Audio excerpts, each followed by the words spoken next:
Assalamualaikum warahmatullahi wabarakatuh. Salam sejahtera bagi kita semuanya. Selamat berjumpa kembali dengan kami Yatna Bicara dalam channel Rolling News yang selalu menyajikan info up to date, artikel dan berita yang aktual buat sobat-sobat semuanya. Kali ini saya akan menyajikan topik impor lagi, bodoh kita ini. Namun sebelum melihat video saya, mohon dengan hormat subscribe, like, dan bunyikan lonceng agar bisa mengikuti informasi dari kami berikutnya. Mengapa kami harus memilih judul impor lagi, bodoh kita ini? Kita perhatikan bahwa penduduk Indonesia kurang lebih 280 juta jiwa. Sebenarnya yang jumlah penduduk yang banyak tersebut merupakan potensi yang sangat besar untuk membangun negeri ini. Namun kenyataannya penduduk yang banyak itu kalau tidak dibarengi dengan SDM yang bagus justru menjadi yang sebaliknya, menjadi beban negara dan masyarakat. Maka kita membangun SDM yang bagus lewat pendidikan yang berkualitas. Penduduk yang banyak juga memerlukan manajemen perencanaan dalam segala hal yang bagus pula, yang visioner, agar segala kebutuhan penduduk kita tercukupi dengan kemampuan yang dimiliki di dalam negeri kita sendiri. Faktanya bagaimana?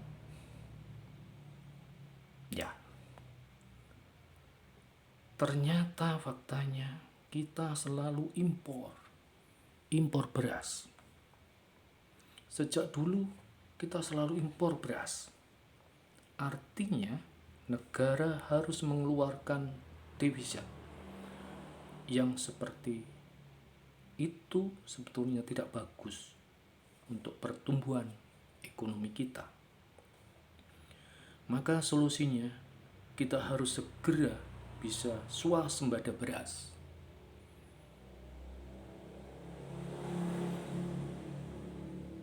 Memang mudah untuk diucapkan, tapi bukan berarti tidak bisa kita lakukan.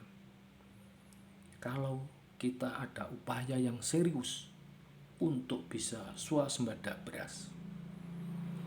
Caranya bagaimana? Caranya dengan mengintensifkan sawah-sawah yang ada agar optimal produksinya. Kalau itu masih kurang, maka kita perlu ekstensifikasi, mencetak sawah baru. Kita galakkan lagi yang namanya transmigrasi misalnya. Kita membangun bendungan dan juga membuat irigasi yang bagus dan tahan lama tentunya. Jangan hanya bagus sebentar, tetapi beberapa tahun sudah jebol. Kenapa saya katakan semacam itu? Selama ini pembangunan infrastruktur kita, misalnya jalan, saluran irigasi, dan lain-lain, hanya asal-asalan. Sehingga dalam waktu yang sesingkat-singkatnya sudah rusak. Kenapa? Banyak kemungkinan. Tapi yang jelas masyarakat sudah tahu persoalannya. Mengapa demikian? Kemudian yang berikutnya, kita selalu impor kedelai. Kita tahu masyarakat Indonesia sepertinya tidak bisa lepas dengan makanan tahu tempe yang bahan bakunya dari kedelai. Harganya selangit, pasti ada gejolak di masyarakat. Tidak ada kedelai di pasaran, pasti ada masalah di masyarakat. Hal ini selalu terulang setiap tahun. Kenapa pemerintah tidak tanggap? Kenapa tidak mencari akar permasalahannya? Atau mungkin pura-pura tidak tahu masalahnya, atau tidak mau tahu. Kalau terus berlanjut, yang diuntungkan karena masalah di atas hanya sekelompok orang tertentu, importer misalnya. Tapi kalau ingin negara ini mengurangi, bahkan ada keinginan stop impor kedelai, yang mestinya harus ada solusinya. Apa itu? Ya, perluas lahan kedelai, buka lahan-lahan baru, beri kesempatan kepada petani untuk menanam kedelai dengan harga yang memadai, sehingga mereka senang menanam kedelai. Kalau perlu, diadakan program transmigrasi misalnya. Dibuatkan infrastruktur jalan yang memadai. Agar apa? Agar mereka yang ada di sana bisa betah tinggal di sana, di tempat transmigrasi.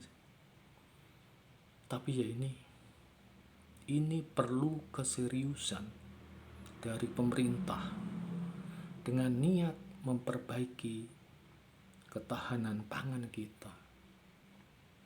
Kedelai bermasalah, ini selalu bermasalah, setiap tahun selalu muncul. Kemudian kita selalu impor jagung. Setiap tahun selalu ada problem, permasalahan ketersediaan jagung. Sampai-sampai banyak peternak yang bangkrut. Ayam-ayam dan telur dibagikan secara gratis di pinggir-pinggir jalan. Ini suatu pemandangan yang memalukan dan juga menyedihkan. Hal ini mestinya tidak perlu terjadi kalau manajemen di departemen yang terkait bagus dan yang mengelola negara mengedepankan kepentingan rakyat. Buktinya mana? Saat-saat tertentu jagung langka. Kalau ada tuh harganya selangit. Ini membuat peternak kita bangkrut. Terus harganya telur, harga daging ayam anjlok. Kalau ini dibiarkan, kita akan impor ayam, impor telur, karena peternak sudah tidak mau lagi menjadi peternak. Tentu ini suatu hal yang menyakitkan sekaligus mengerikan ke depan. Yang berikutnya, kita selalu impor BBM. Padahal kita tahu bahwa kita negara yang memiliki potensi yang besar, tambang yang banyak.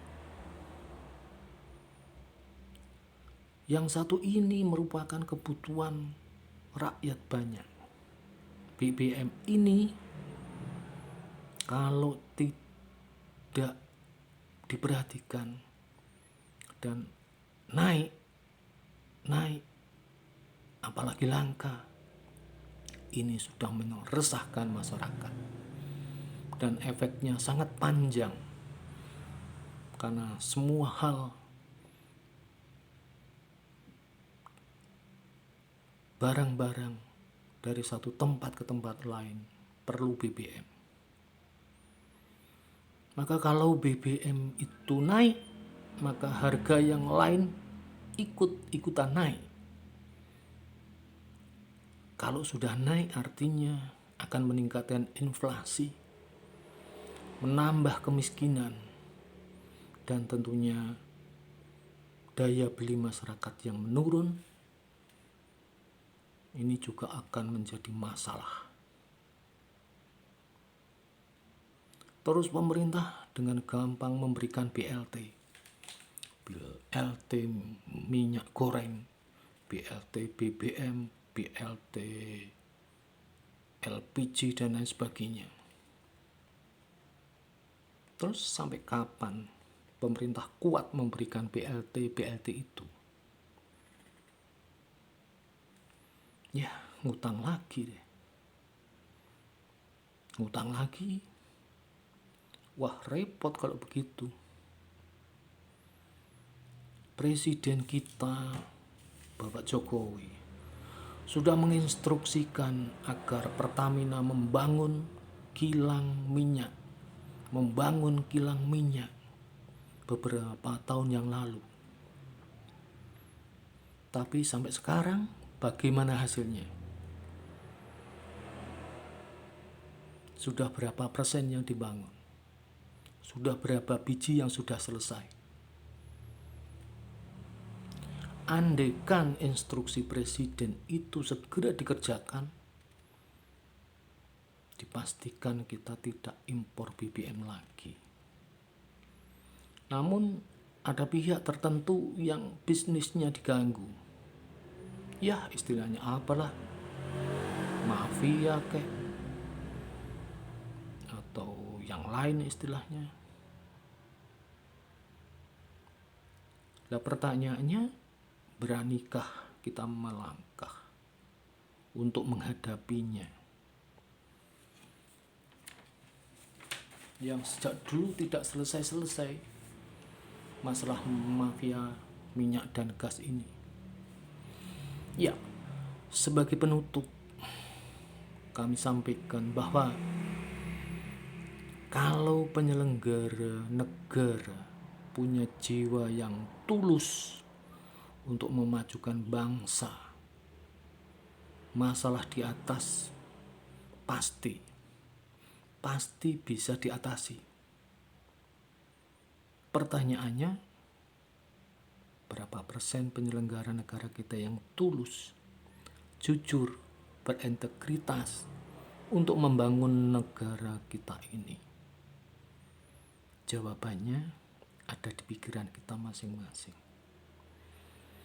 Walah, begitu ya.